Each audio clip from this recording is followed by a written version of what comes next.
हाय दोस्तों, good morning. I hope आप लोग मस्त होंगे, स्वस्थ होंगे।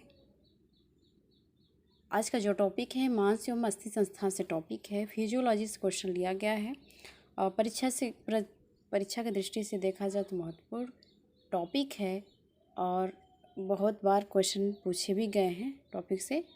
तो चलते हैं, वीडियो में शुरू से अंत तक जरूर बने रहिएगा। अगर आपने चैनल को लाइक नहीं किया तो लाइक कर दीजिएगा, सब्सक्राइब नहीं किया तो सब्सक्राइब कर दीजिएगा, अपने दोस्तों तक शेयर कर दीजिएगा। चलते हैं क्वेश्चन की ओर। क्वेश्चन है कि शरीर को ढांचागत आकार मिलता है। तो शरीर को ढांचागत आकार मिलता है तो कैसे मिलता है? अस्थि व उपास्थि से में मिलता है। आगे क्वेश्चन है, आँखों के दोष होते हैं। आँखों के दोष होते हैं तो आँखों के दोष कैसे होते हैं? जरा दृष्टि दोष व दृष्टि वैषम्य होते हैं। आँखों के दोष कैसे होते हैं? देखिए, इसमें है कि निकट दृष्टि दोष, निकट दृष्टि एवं दूर दृष्टि, जरा दृष्टि व दृष्टि वैषम्य, वरदानता उपयुक्त सभी। इसका आंसर क्या होगा? इसका आंसर सभी होगा। आँखों के दोष में यह सभी प्रकार के दोष देखे जाते हैं। निकट दृष्टि से एवं दूर दृष्टि तक, जरा दृष्टि से व दृष्टि वैषम्य तक, और आपका वर्धानता भी होता है। ये सभी आँखों के दोष के अंतर्गत आते हैं। उपयुक्त सभी आपका जो ऑप्शन होगा, चौथा ऑप्शन सही होगा। आगे क्वेश्चन है कि अस्थि निर्माण करने वाली कोशिका कहलाती है। Bone marrow, canaliculi, hyaline, osteoblast. अस्थि का निर्माण करने वाली जो कोशिका है क्या कहलाती है? अस्थि का निर्माण करने वाली कोशिका क्या कहलाती है? तो ऑस्टियोब्लास्ट कहलाती है। आगे क्वेश्चन है कि सिर या कपाल में अस्थि की संख्या होती है। तो सिर या कपाल, सिर और कपाल दोनों की मिक्स बात है इसमें।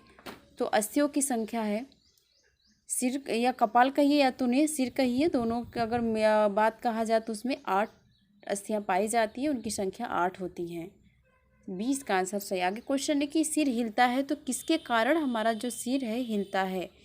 किस बोन के कारण हमारा सिर हिलता है? तो फ्रंटल बोन से है, और आपका पेरीपटल बोन है, या ऑक्सीपिटल बोन है, या टेम्पोरल बोन है। तो इसका आंसर होगा ऑक्सीपिटल बोन। ऑक्सीपिटल बोन से क्या होता है कि हमारे जो सिर होते हैं, ऑक्सीपिटल बोन के ही रीजन क्या है, उनके ही सहयोग से हमारे सिर हिलते डुलते हैं। आगे है कि कलाई की अस्थियां कहलाती हैं। Humerus, ulna, radius, carpus. देखिए, यहाँ पे हम बात करते हैं कि जो ह्यूमरस है, ह्यूमरस, अल्ना, रेडियस, ये तीनों हमारे हाथ क्या है कि भुजा के ऊपरी वाले पोर्शन की ये तीनों अस्थियों का नाम है। जो कार्पस है, कार्पस और मेटाकार्पस हमारे कलाई की हड्डी है। कलाई की हड्डी जहाँ पे है कि जहाँ से हमारे हाथ के जो पंजे होते हैं, पाम है जो, उस वहाँ क्या है कि उसके जो वहाँ पे कार्पस होता है, जो हमारी हथेली होता है वो उसे मेटाकार्पस कहते हैं। Carpus, metacarpus. पैर की जो कलाई जो एंकल होता है वहाँ पे क्या होता है, टार्सल होता है, और उनके जो पंजे होते हैं वहाँ पे मेटाटार्सल होते हैं। आगे चलते हैं क्वेश्चन की ओर। 7वां क्वेश्चन है कि अस्थि के चारों ओर होता है। अ है पेरिकार्डियम, बी है पेरियोस्टियम, और आपका स वाला है जो सी का ऑप्शन है ऑस्टियोब्लास्ट, और द जो ऑप्शन है कॉन्ड्रियोब्लास्ट। तो इसका ऑप्शन क्या होगा सही? बी होगा। इसका ऑप्शन क्या होगा? बी सही होगा। पेरियोसिस्टियम जो है अस्थि के चारों ओर होता है। एक तरह से क्या होता है, पेरियोसिस्टियम अस्थि के चारों सुरक्षा प्रदान करता है। आगे क्वेश्चन है कि करोटी खोपड़ी में कितनी अस्थियां होती हैं? कैरोटी खोपड़ी में कितनी अस्थियां होती हो? तो 22 अस्थियां होती हैं। आगे नेक्स्ट क्वेश्चन है कि संपूर्ण अस्थियों का वजन शरीर के भार का होता है। तो 1/16 जो होता है संपूर्ण अस्थियों का जो वजन होता है शरीर के भार का होता है। जो ए है इसका ऑप्शन सही होगा। आगे क्वेश्चन की ओर चलते हैं कि अंगुलियों का कंकाल बना होता है। देखिए, कार्पस से है, टेंडन से है, और कंडाइल है और फैगस है। फैलेगस से है। तो अंगुलियों का जो कंकाल बना होता है वो फैलेगस से बना होता है। कार्पस नहीं है, टेंडन नहीं है, कंड्राइल नहीं है, आपका फैलेगस जो होता है बी, इसका ऑप्शन सही होगा। आगे क्वेश्चन है कि अरेखित पेशियाँ होती हैं, तो अरेखित पेशियाँ कैसी होती हैं? अनैच्छिक होती हैं, तो तर्कुकार होती हैं, एक केंद्रीय होती हैं। अरेखित पेशियाँ कैसी होती हैं? अनैच्छिक होती हैं,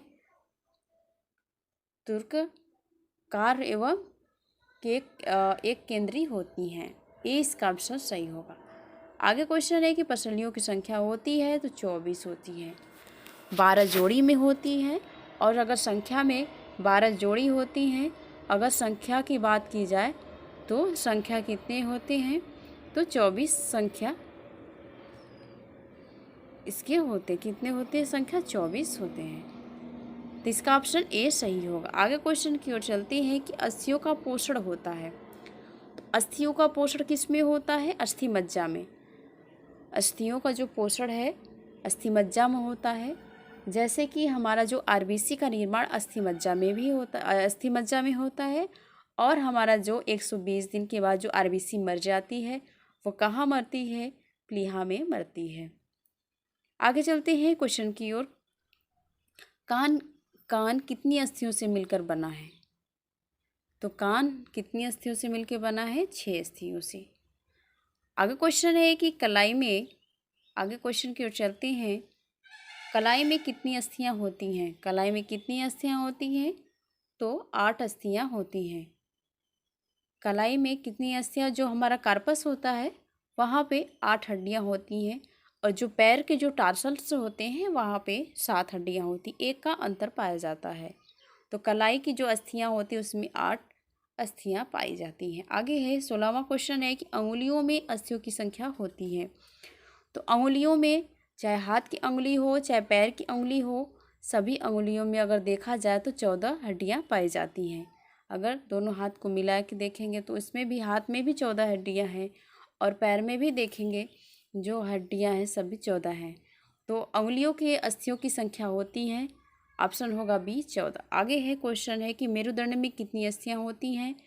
तो मेरुदंड में 33 अस्थियां होती हैं। आगे क्वेश्चन है कि गर्दन की कशेरुकाएँ कितनी होती हैं? तो गर्दन की कशेरुकाएँ 7 होती हैं। आगे क्वेश्चन है कि इस मनुष्य के शरीर की सबसे लंबी तथा मजबूत हड्डी है। तो कौन सी है शरीर की सबसे लंबी तथा मजबूत हड्डी? है फीमर। फीमर हमारे क्या है? पैर की हड्डी है।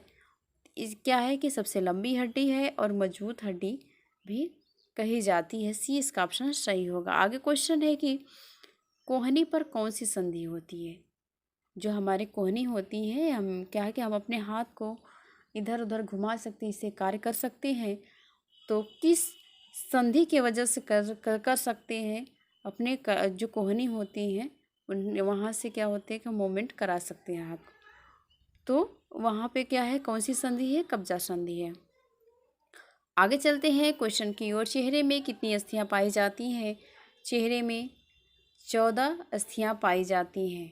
आगे क्वेश्चन है कि कंधे का जोड़ किस संधि का उदाहरण है?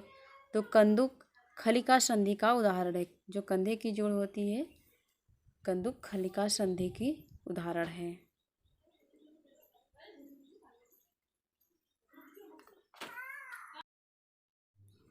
आगे क्वेश्चन की ओर चलते हैं। आगे क्वेश्चन है कि कपाल की हड्डी आपस में किस प्रकार की संधि द्वारा जुड़ी रहती है? जो हमारा सर होता है या सिर है, वह उसकी हड्डी जो है आपस में किस प्रकार की संधि से जुड़ी होती है? तो यह अचल संधि से जुड़ी होती है। क्या है? अचल संधि से जुड़ी होती है। आगे आप क्वेश्चन की ओर चलते हैं कि निम्न में से कौन सा अवयव हड्डी निर्माण के लिए आवश्यक नहीं है? देखिए यहाँ पे जो हमारे हड्डी निर्माण की बात होती है, तो हड्डी निर्माण के लिए कैल्शियम ज़रूरी है, फास्फोरस ज़रूरी है, और कहीं ना कहीं हमारा जो विटामिन डी है ये भी उपयोगी है। तो सोडियम है, ये हमारे शरीर के ताप को नियंत्रण रखता है, ये हमारे हड्डी का निर्माण नहीं करता है। इसलिए यहाँ पे 3 ऑप्शन इसके क्या होते हैं? हड्डी के निर्माण में सहयोग करते हैं, और जो सोडियम है यह क्या है, हमारे शरीर के ताप को नियंत्रित करता है। तो इसलिए इसका ऑप्शन सी होगा कि ये हमारे हड्डी के निर्माण में आवश्यक नहीं होता है। आगे क्वेश्चन है कि शरीर की अस्थियों की को गति प्रदान करने में सहायक होती है। तो आंखें होती हैं, शरीर में की मांसपेशियां होती हैं, हाथ पैर होती हैं, शरीर के ताकत होते हैं। देखिए यहाँ पे बात करते हैं कि शरीर के अस्थियों को गति प्रदान करने के लिए, तो हमारे शरीर की मांसपेशियां होती हैं। हमारे मांसपेशियां क्या होती हैं, वह शरीर के अस्थियों को गति प्रदान करती हैं, एक तरह से ऊर्जा देने का काम करती हैं। आगे चलते हैं क्वेश्चन की ओर। मानव शरीर में कुल कितनी पेशियां होती हैं? तो मानव शरीर में कुल कितनी पेशियां होती हैं?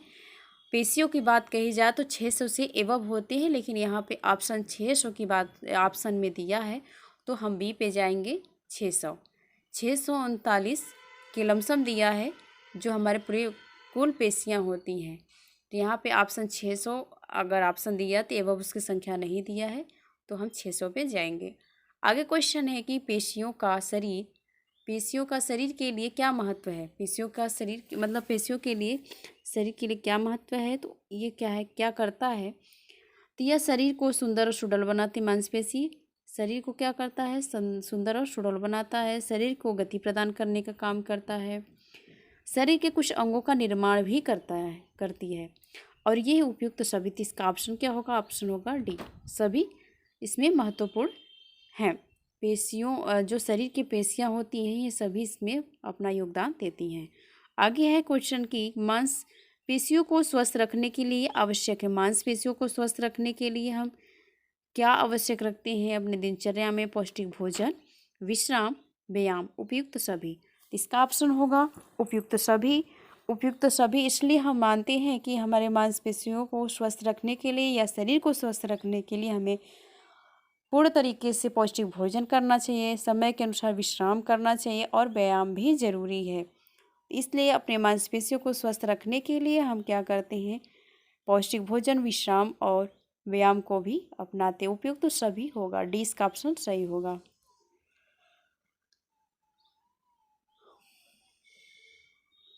आगे क्वेश्चन है कि अचल संधि देखने को मिलती है। अचल संधि कहाँ पे देखने की मिलती है? तो अचल संधियाँ हमारे कपाल में देखने को मिलती है, सर में अचल संधि देखने को मिलती है। आगे क्वेश्चन है कि कीलदार संधि मिलती है। तो कीलदार संधि कहाँ पे? गर्दन में। हमारे जो गर्दन है, जो गर्दन मूवमेंट कराते हैं, तो हमारी किल संधि पे होती है, इसलिए हमारे गर्दन इधर उधर घूम सकते हैं। तो कीलदार जो हमारी संधियाँ होती हैं गर्दन में पाई जाती है, इसका ऑप्शन बी होगा। आगे क्वेश्चन है कि फिसलने वाली संधि है। तो कौन सी संधि जो है कि फिसलने वाली होती है? अक्सर अगर कोई गिर जाता है तो वहाँ पे कलाई एवं टखने दोनों में क्या होती है? यहाँ पे फिसलने वाली संधि होती है। अक्सर गिरने पर कलाई कभी कभी मोच खा जाता है, या कलाई से हड्डियाँ फिसल जाती हैं, टूट जाती हैं। तो क्या होती है? फिसलने वाली हड्डियाँ कलाई एवं टखने दोनों में होती हैं। आगे क्वेश्चन है कि चूलदार संधि मिलता है। चूलदार संधि मिलता है, तो चूलदार संधि कलाई में मिलता है, अंगुलियों में मिलता है, गर्दन में मिलता है, उपयुक्त में से कोई नहीं। तो जो चूलदार संधि है कहाँ पे मिलता है? तो सी क्या है? अंगुलियों में मिलता है। आगे क्वेश्चन की ओर चलते हैं। कौन सी हड्डियों एवं मांसपेशियों के विकास को नियंत्रित करती है? तो पैराथायराइड होगा, प्यूटरेटरी होगा, अधिवृक्क होगा, थाइमस होगा। कौन सी ग्रंथि हड्डियों एवं मांसपेशी के विकास को नियंत्रित करती है? तो क्या होगा? प्यूटरेटरी ग्रंथि होगा।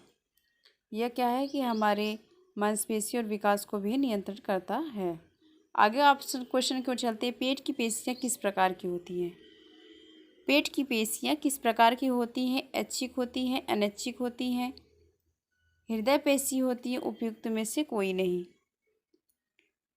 इसका ऑप्शन क्या है? पेट की पेशियाँ यहाँ पे ऑप्शन होगा अनैच्छिक होती हैं। पेट की पेशियाँ ऑप्शन क्या होगा? बी होगा, अनैच्छिक होती हैं। इसलिए है कि आपका कि जो हमारे अंदर जो रासायनिक क्रिया खाना खाने के बाद जो रासायनिक क्रियाएं होती हैं, तो हमारे इच्छा के दौरान नहीं होती हैं। अगर शरीर के अंदर भोजन गया है तो अपने हिसाब से वो अपना कार्य चालू रखते हैं, जारी रखते हैं, तो इसलिए अनैच्छिक पेशियों के अंतर्गत आएगा। आगे है कि हमारे शरीर का कितने परसेंट भाग पेशियों का होता है। तो कितने परसेंट भाग जो होता है हमारे शरीर के, कितना प्रतिशत भाग पेशियां होती हैं, तो इसमें होगा ऑप्शन में 50% पेशियां होती हैं। कितना होती है? 50%। ये कोई आंसर इसका कंफर्म नहीं हो पा रहा है। इसका आंसर आप लोग जरूर देख लीजिएगा एक बार कि हमारे शरीर का प्रतिशत भाग पेशियों का कितना होता है, 50 होता है कि 42 होता है। दोनों ऑप्शन में कन्फ्यूजन एक बार जरूर देख लीजिएगा आप लोग। आगे चलते हैं कि दो या दो से अधिक अस्थियों के मिलने वाले स्थान को कहते हैं तो संधि कहते हैं। जहाँ पे दो हड्डियों का मिलान होता है या दो हड्डियाँ आपस में जुड़ी होती हैं वो संधि स्थल कहा जाता है। इसलिए संधि स्थल कहा जाता है कि वहाँ पे एक या दो से अधिक हड्डियों का मिलन स्थान होता है, स्थल होता है, इसलिए उसे संधि स्थल कहते हैं।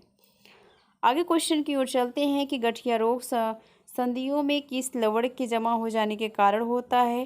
तो यूरिक एसिड, पेप्टिकाइड और अमीनो एसिड, एस्कॉर्बिक एसिड। इसका ऑप्शन होगा ए कि यूरिक एसिड। यूरिक एसिड की वजह से क्या होता है कि हमारे गठिया रोग से संबंधित बीमारियां हो जाती हैं। इसमें क्या होता है कि जो हमारे गांठ होते हैं, जहाँ जहाँ पे हमारे जुड़ाव होते हैं संधियों का, वहाँ पे यूरिक एसिड का जमा हो जाता है। इसके वजह से हमारे या तो शरीर के अंग जो मूवमेंट नहीं कर पाते, घूम नहीं पाते हैं। जैसे कि मान लीजिए कि टखने की बात किया जाए, वहाँ पे यूरिक एसिड का जमा हो गया है तो हमारा जो टखना वो काम नहीं करेगा, एक तरह से एक जगह से फिक्स हो जाएगा, उसमें स्वेलिंग हो जाता है। आगे चलते हैं क्वेश्चन की ओर। क्वेश्चन है कि हृदय बना होता है तो ऐच्छिक पेशियों, अनैच्छिक पेशियों और हृदय पेशी द्वारा या कार्टिलेज के द्वारा। देखिए यहाँ पे हृदय की भी बात कहा गया है तो ये अनैच्छिक पेशियाँ होंगी। हमारे हृदय भी जितने कार्य करते हैं हमारी इच्छा के अनुसार नहीं करते हैं, उनकी जो क्रियाएं हैं वो कार्यरत हमेशा रहते हैं, इसलिए वो भी अनैच्छिक क्रिया है, वो हमारी इच्छा के ऊपर डिपेंड नहीं होते हैं। आगे चलते हैं क्वेश्चन की ओर। निम्न में से कौन सा मांसपेशी का भाग है। तो मांसपेशी का भाग है, इनमें से सभी होगा। मूलबंध होगा, निवेश होगा, तुंद होगा, जो हमारा पेट होगा, बेली है, वो भी है इसमें है शामिल, इनमें से सभी। आगे क्वेश्चन है कि निम्न में से कौन सी पैर की हड्डी है। तो टखना भी है, अंगुलियां भी है, तलुआ भी है।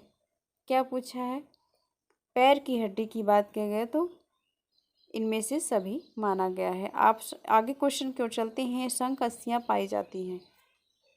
शंख अस्थियाँ जो शंखास्थि होती है वो कान में पाई जाती है। आगे क्वेश्चन है कि दांतों को मजबूत करने वाले तत्व कौन सा है। तो कार्बो, यहाँ पे कैल्शियम दिया है। कैल्शियम क्या है? हमारे दांतों को मजबूत करने का काम करता है। यह ऐसा एक तत्व है जो हमारे विटामिन सी और कैल्शियम, फास्फोरस, ये सब क्या करते हैं? हमारे दांत को मजबूती प्रदान करते हैं। प्रोटीन, कार्बोहाइड्रेट और वसा, ये हमारे शरीर को क्या करते हैं? एक तरह से न्यूट्रिशन प्रदान करते हैं। वसा क्या, सबसे ज़्यादा हमें कार्बोहाइड्रेट से ग्लूकोज मिलता है और वसा से भी हमें एनर्जी मिलती है। प्रोटीन हमारे क्या होता है? शरीर के टूट-फूट का मरम्मत करता है। आगे क्वेश्चन की ओर चलते हैं।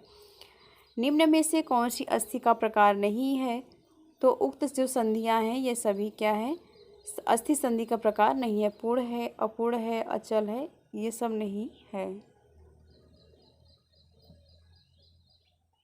पूर्ण अपूर्ण तो इसमें है कि नहीं होना चाहिए। प्रकार है पूछा है अस्थि का प्रकार, लेकिन जो अचल संधि है ये अस्थि का प्रकार है। अस्थि का प्रकार है तो इसमें सभी हैं। पूर्ण संधि है, अपूर्ण संधि, अचल संधि, सभी हैं।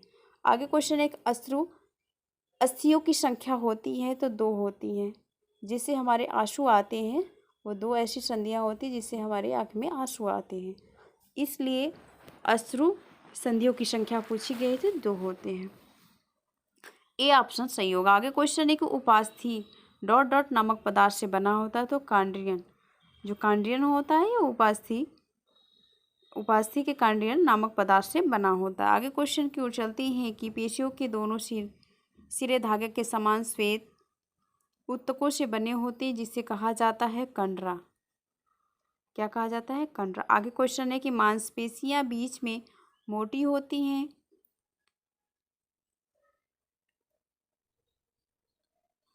बीच का मोटा भाग पेशी का कहलाता है। तो क्या होता है? यह तुंद होता है। आगे क्वेश्चन है कि ऐच्छिक पेशियां को कहते हैं। तो कंकाल पेशी और धारीदार पेशी दोनों, ए बी दोनों, सी इसका ऑप्शन सही होगा। आगे क्वेश्चन है कि धाराविहीन रेखाविहीन सादी पेशियां किन पेशियों का दूसरा नाम है? तो किन पेशियों का दूसरा नाम है? अनैच्छिक पेशियों का दूसरा नाम है। इसे धाराविहीन रेखाविहीन सादी पेशियां भी कहा जाता है। आगे क्वेश्चन है कि प्रत्येक पेशी का ऊपरी सिरा कहलाता है। तो मूलबंध कहलाता है। आगे क्वेश्चन है कि पेशी का कौन सा भाग निवेश कहलाता है? तो पेशी का निचला भाग निवेश कहलाता है। हृदय पेशी होती है तो अनैच्छिक होती है हृदय पेशी। अब इसके ऊपर भी एक क्वेश्चन मेंशन था, हमने हृदय पेशी को भी पढ़ा था, वो अनैच्छिक क्रियाएं करती हैं। आगे क्वेश्चन है कि मांसपेशियों का अध्ययन करते हैं तो किसके द्वारा? तो मायोलॉजी के द्वारा हम मांसपेशियों का, 20 का ऑप्शन सही होगा। मायोलॉजी के द्वारा हम क्या करते हैं? मांसपेशियों का हम अध्ययन करते हैं। यहाँ पे इंक्लूड था आपका 53 क्वेश्चन। आज के लिए इतना ही। अगर आप लोग को वीडियो पसंद आया होगा तो प्लीज़ वीडियो को लाइक सब्सक्राइब जरूर कर दीजिएगा, अपने दोस्तों तक शेयर जरूर करिए। आप लोगों के लिए यह इम्पोर्टेंट क्वेश्चन है। तो फिजियोलॉजी से क्वेश्चन है, अस्थि से क्वेश्चन है, जरूर से पढ़िएगा और वीडियो को ज़रूर लाइक कीजिएगा। आज के लिए इतना ही। धन्यवाद।